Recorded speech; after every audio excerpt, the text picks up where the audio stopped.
28واں پارہ سورۃ الحشر آیت نمبر 14۔ اعوذ باللہ من الشیطان الرجیم، بسم اللہ الرحمن الرحیم۔ لا یقاتلونکم، وہ لڑ نہیں سکتے تمہارے ساتھ، جمیعاً جمع ہو کر، الا فی قری محصنۃ، مگر ایسی بستیوں میں جو قلعوں کی صورت میں بنائی گئی ہیں، او من وراء جدر، یا دیواروں کے پیچھے سے، بأسہم، ان کی لڑائی، بینہم، آپس میں، شدید، بہت سخت ہے، تحسبہم، آپ ان کو خیال کرتے ہیں، جمیعاً اکٹھے، وقلوبہم شتیٰ، حالانکہ ان کے دل متفرق ہیں، ذالک، یہ، بأنہم،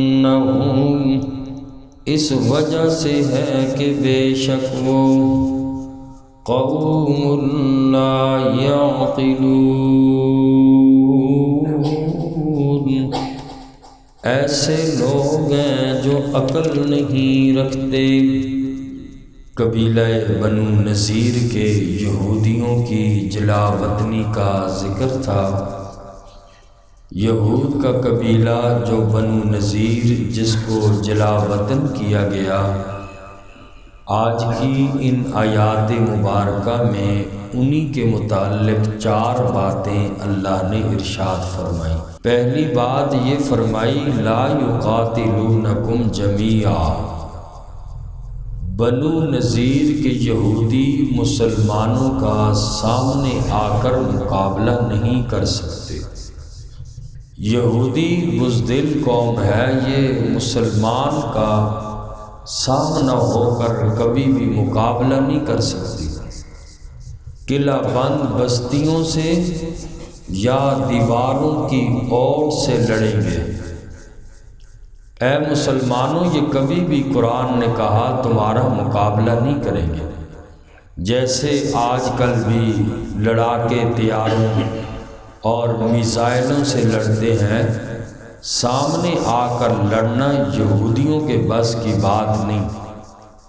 اس لیے ان لوگوں نے مہلک قسم کے ہتھیار تیار کیے ہیں۔ تو پہلی بات ان یہودیوں کے بارے میں یہ فرمائی، اور دوسری بات فرمائی، بأسہم بینہم شدید، ان کی آپس کی لڑائی بڑی سخت ہوتی ہے، ایک دوسرے کے ساتھ برسر پیکار رہتے ہیں، آپس میں یہودی لڑتے ہیں۔ اور تیسری چیز فرمائی، تحسبہم جمیعا، بظاہر تم دیکھتے ہو کہ یہود آپس میں بڑا ان کا گٹھ جوڑ ہے۔ دیکھنے والا بظاہر انسان یہ محسوس کرتا ہے کہ یہودی آپس میں اکٹھے ہیں، لیکن حقیقت میں فرمایا کہ ان کے دل نا اتفاقی کا شکار ہیں، آپس میں ایک دوسرے قبیلوں سے بغض رکھتے ہیں۔ فرمایا اگر ان لوگوں میں عقل ہوتی تو یہ صورت اختیار نہ کرتے۔ عقل مند لوگ جانتے ہیں کہ حقیقی اتفاق اور اتحاد وہ باطن کا اتحاد ہوتا ہے۔ اگر دل سے لوگ ایک ہوں، بظاہر جتنی بھی چپکلشیں ہوں، لڑائی ہو، تو اس سے اثر نہیں پڑتا۔ اصل جو اتحاد اور اتفاق ہوتا ہے وہ باطن کا اتحاد ہوتا ہے۔ اور اگلی آیت مبارکہ میں چوتھی بات ان کی ذکر کی، ان یہودیوں کا حال فرمایا کہ ان یہودیوں کا، بنی نذیر کے جو یہودی تھے، ان کا حال بھی وہی ہوگا جو اس سے پہلے جو قبیلہ بنو قینقاع تھا، جو حال ان کے ساتھ نبی پاک نے کیا، یہی حال ان یہودیوں کے ساتھ بھی ہونے والا ہے۔ اور وہ یہ کہ یہودیوں کو جلا وطن کیا گیا، بنو قینقاع کا قبیلہ، ان کو جلا وطن بدر کے بعد کیا گیا۔ اسی طرح فرمایا بنو نذیر کو بھی جلا وطن کیا جائے گا۔ ہجرت کے بعد نبی پاک صلی اللہ علیہ وسلم نے مدینہ کے یہودیوں اور مشرکین کے ساتھ ایک معاہدہ کیا تھا کہ ہم آپس میں ایک ہیں، باہر سے کوئی اگر مدینے پہ حملہ کرے گا تو ہم مل کر مقابلہ کریں گے، یعنی مدینے کے لیے ہم یہ نہیں دیکھیں گے یہ یہودی ہے، یہ مسلمان ہے، یہ فلاں ہے، بلکہ ہم سب مدینہ پاک کے دفاع کے لیے ایک ہیں۔ معاہدہ ہوا، لیکن پھر جب نبی پاک صلی اللہ علیہ وسلم بدر کی طرف نکلے سن 2 ہجری میں، تو ایک مسلمان عورت قبیلہ بنو قینقاع کے بازار میں گئی، ایک دکان میں داخل ہوئی تو ایک یہودی نے مسلمان عورت سے شرارت کی اور اس مسلمان عورت کو بے پردہ کیا۔ عورت مسلمان نے شور مچایا اور ایک موقع پر یہ مسلمان دیکھ رہا تھا، ایک مسلمان تھا، یہ موقع جو کچھ بھی یہودی چھیڑ چھاڑ کر رہا تھا مسلمان عورت کے ساتھ، مسلمان دیکھ رہا تھا، اور مسلمان غصے میں آ کر اس نے جو وہ یہودی مسلمان عورت کے ساتھ شرارت کر رہا تھا اس کو قتل کر ڈالا۔ اس پر وہ جو آس پاس بازار کے سارے یہودی تھے وہ سارے یہودی جمع ہو گئے، انہوں نے جو اکیلا مسلمان تھا اسے شہید کر ڈالا۔ اور نبی پاک صلی اللہ علیہ وسلم جب بدر سے واپس تشریف لائے تو یہودیوں کو واقعے کی تحقیق کے لیے بلایا۔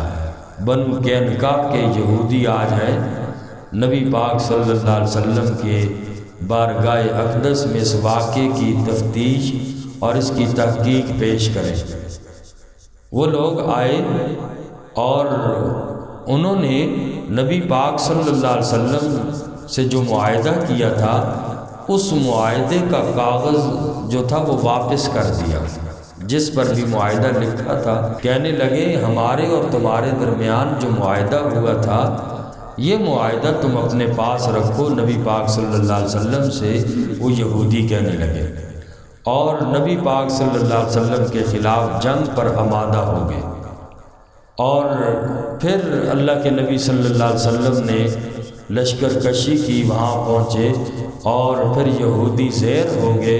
ان یہودیوں کو آقا علیہ الصلوۃ والسلام نے جلا وطن کر دیا اور یہ قبیلہ قینقاع کے یہودی جا کر خیبر کے اندر آباد ہو گئے۔ تو ان آیات میں انہی بنو نذیر کے یہودیوں کے متعلق 4 باتیں ارشاد فرمائیں۔ فرمایا لا یقاتلونکم جمیعا، وہ یہودی لڑ نہیں سکتے تمہارے ساتھ جمع ہو کر، الا فی قری محصنۃ، مگر ایسی بستیوں میں جو قلعوں کی صورت میں بنائی گئی ہیں، او من وراء جدر، یا دیواروں کے پیچھے سے مسلمان کا مقابلہ کریں گے، حملہ کریں گے، چھپ کے کریں گے، یہودی مسلمان کے سامنے نہیں آ سکتا۔ بأسهم بینہم شدید، ان کی لڑائی آپس میں بہت سخت ہے۔ تحسبهم جمیعا، آپ ان کو خیال کرتے ہیں اکٹھے، بظاہر ایسا لگتا ہے کہ ان لوگوں کا آپس میں بہت بڑا اتفاق ہے۔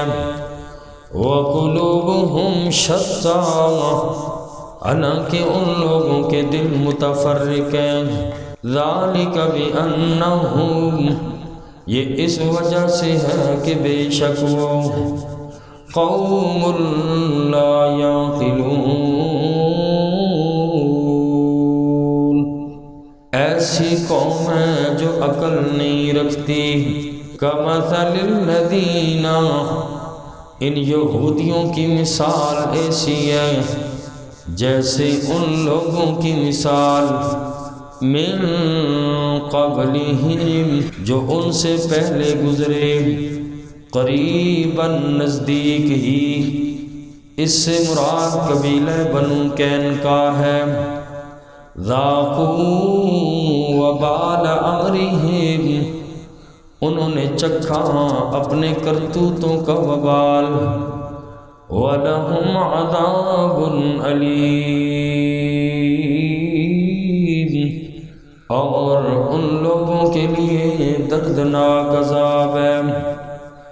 کَمَثَلِ الشَّیْطَانِ، اب اللہ نے منافقوں کی مثال کو بیان فرمایا۔ منافقوں کی مثال ایسی ہے کَمَثَلِ الشَّیْطَانِ، جیسے مثال شیطان کی، اذ قال، جب وہ شیطان کہتا ہے، للانسان، انسان سے، اکفر، کافر ہو جا، فلما کفر، پھر جب وہ بندہ کافر ہو جاتا ہے، قال، شیطان کہتا ہے، انی بریء منک، بے شک میں بری ہوں تجھ سے، بے شک میں لا تعلق ہوں تجھ سے، انی اخاف اللہ، بے شک میں اللہ کریم سے ڈرتا ہوں، رب العالمین، جو سارے جہانوں کا پروردگار ہے۔ اس آیت مبارکہ میں اللہ نے منافقوں کی مثال کو بیان کیا، چونکہ یہود کے قبیلہ بنو نذیر کو نبی پاک سے جنگ پر ابھارنے والے منافق تھے۔ رئیس المنافقین عبداللہ ابن ابی ابن سلول اور اس کے ساتھی تھے، جو منافقوں نے جھوٹے وعدے کر کے بنی نذیر کو جنگ کے لیے نبی پاک سے آمادہ کیا، اور پھر یہ منافق پیچھے ہٹ گئے۔ منافق کہنے لگا ان یہودیوں سے، میرے پاس 2000 جنگی لوگ تیار ہیں، تم نبی پاک صلی اللہ علیہ وسلم سے لڑائی کرو، معاہدے کو توڑو، میں تمہارے ساتھ ہوں۔ پھر یہ بندہ نظر ہی نہیں آیا، نہ اس کے ساتھی، ان کو ابھار کر جنگ پر پیچھے ہو گیا۔ اللہ نے ان منافقوں کا حال بیان کیا کہ ان منافقوں کا حال بھی شیطان کی طرح ہے۔ منافق شیطانی لوگ ہیں۔ شیطان انسان کو کفر پر اور گناہ پر ابھارتا ہے، پھر جب انسان اس کے جال میں پھنس جاتا ہے تو شیطان صاف کہہ دیتا ہے میرا تو اس سے کوئی تعلق نہیں، اور کہتا ہے مجھے اللہ سے ڈر لگتا ہے، اور پھر نتیجہ یہ ہوتا ہے کہ دونوں شیطان نے جس کو ابھارا وہ بھی جہنم میں جاتے ہیں۔ شیطان تو قیامت کے دن بھی انکار کر دے گا، لوگ شیطان کا کہیں گے اللہ اس نے ہمیں گمراہ کیا، اس نے ہمیں کہا، تو شیطان قیامت کے دن بھی لوگوں سے کہے گا فلا تلومونی ولوموا انفسکم، مجھے آج ملامت نہ کرو، میں نے تمہیں کب گمراہ کیا، ولوموا انفسکم، اپنے آپ کو ملامت کرو، دنیا کے اندر میں نے تو تمہیں صرف راستہ دکھایا، تم نے برے کام کی نہ مجھ سے دلیل مانگی نہ کچھ اور کام کیا، میں نے راستہ بتایا، میں پیچھے ہو گیا اور تم لوگ چل پڑے، اور جب کہ اللہ کی طرف لوگ تمہیں بلاتے تھے اور تم ان سے دلیلیں مانگتے تھے، نیکی کے راستے پہ دلیل مانگتے ہو اور شیطانی کاموں پہ دلیل کوئی نہیں مانگتا، یہ قیامت کے دن شیطان کہے گا میں نے تمہیں زبردستی کی تھی، پکڑ کے کہا تھا تمہیں، تمہاری بھی تو عقل تھی، تم خود سوچتے، مجھ سے نہ تم نے کوئی دلیل مانگی نہ کچھ کیا، بس تم لوگ گناہوں پہ آ گئے۔ اور کہنے لگا کہ کہے گا فلا تلومونی ولوموا انفسکم، آج مجھے کچھ نہ کہو، میں نے تمہیں گمراہ نہیں کیا، ولوموا انفسکم، اپنے آپ ہی کو ملامت کرو۔ یہی مثال منافقوں کی بھی ہے۔ وہ بنی نذیر کو اپنی دوستی کا یقین دلا کر جنگ کے لیے تیار کیا، لیکن جب یہودی مصیبت میں پھنسے تو منافق غائب ہو گئے، تو اللہ نے فرمایا دونوں کے لیے جہنم ہے، ہمیشہ ہمیشہ جہنم میں رہیں گے۔ کمثل الشیطان اذ قال للانسان اکفر، منافقوں کی مثال ایسی ہے جیسے مثال شیطان کی جب وہ کہتا ہے انسان سے کفر کر، فلما کفر، پھر جب وہ انسان کفر کرتا ہے، قال، شیطان کہتا ہے انی بریء منک، بے شک میں تم سے لا تعلق ہوں، انی اخاف اللہ، شیطان کہتا ہے میں اللہ سے ڈرتا ہوں، رب العالمین، جو سارے جہان کا رب ہے۔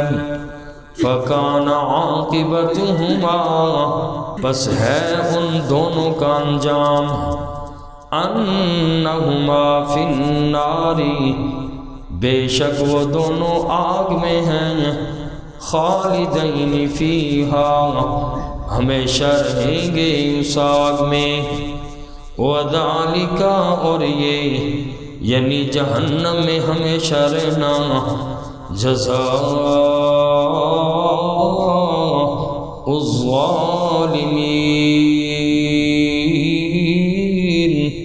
ظالم لوگوں کا بدلہ ہے۔